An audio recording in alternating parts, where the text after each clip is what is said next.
You ask Tiger to solve. This deals with linear equations with one unknown. The final result is y equals 3. Let's solve it step by step. Group all constants on the right side of the equation.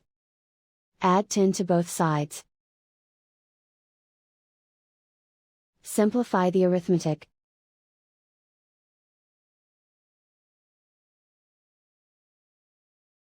Isolate the y. Divide both sides by 5. Simplify the fraction.